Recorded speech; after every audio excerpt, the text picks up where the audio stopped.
તો અમદાવાદમાં દર વર્ષે ચોમાસા દરમિયાન સ્થાનિકોને અનેક હાલાકી સહન કરવાનો વારો આવે છે। શહેરના અનેક વિસ્તારમાં પાણી ભરાય છે તો અનેક વિસ્તારમાં વૃક્ષો ધરાશાયી થવાની ઘટનાઓ બને છે। ત્યારે આ વર્ષે અમદાવાદ મહાનગરપાલિકાએ આ તમામ સમસ્યાને લઈને પ્રી મોન્સૂન કામગીરી શરૂ કરી છે, જે અંતર્ગત અમદાવાદ મહાનગરપાલિકાએ પાણી ભરવા, વૃક્ષો ધરાશાયી થવા, બ્રેકડાઉન અને ભયજનક મકાનો પડી જવાની ફરિયાદો માટે કંટ્રોલ રૂમ બનાવ્યો છે। શહેરના 7 ઝોનમાં બનાવવામાં આવેલો આ કંટ્રોલ રૂમ 24 કલાક કાર્યરત રહેશે અને સાથે જ શહેરના કુલ 403 સ્થળો માટે લગાવેલા 2385 સીસીટીવી કેમેરાથી શહેરની પરિસ્થિતિ પર એએમસી નજર રાખશે અને વોટ્સએપના માધ્યમથી ફરિયાદો પણ મેળવશે।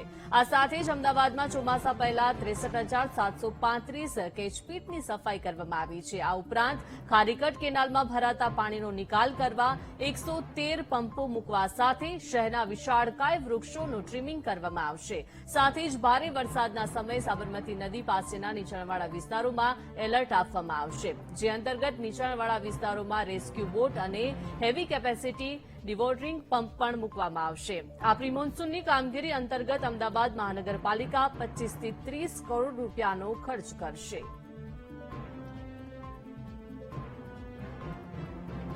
ચોમાસાની ઋતુને ધ્યાનમાં લઈ અને અમદાવાદ મ્યુનિસિપલ કોર્પોરેશન દ્વારા પાલડી ખાતે મુખ્ય કંટ્રોલ રૂમ સહિત 24 જગ્યાએ સબ કંટ્રોલ રૂમ શરૂ કરવામાં આવ્યા છે।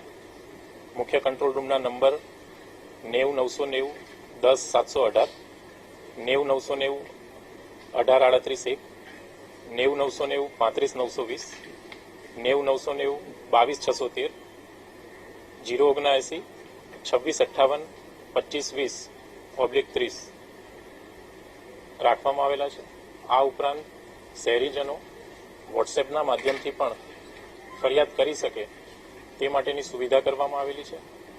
જે 130 જેટલા વોટર લોગિંગ સ્પોટ અમદાવાદમાં આઈડેન્ટિફાઈ કરવામાં આવ્યા હતા અને આ જે વોટર લોગિંગ સ્પોટ છે તેના ઉપર છેલ્લા 1 વર્ષથી કામ કરવામાં આવી રહ્યું હતું।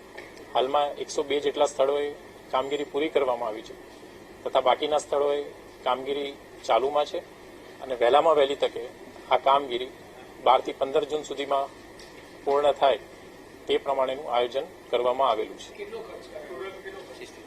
અંદાજિત આ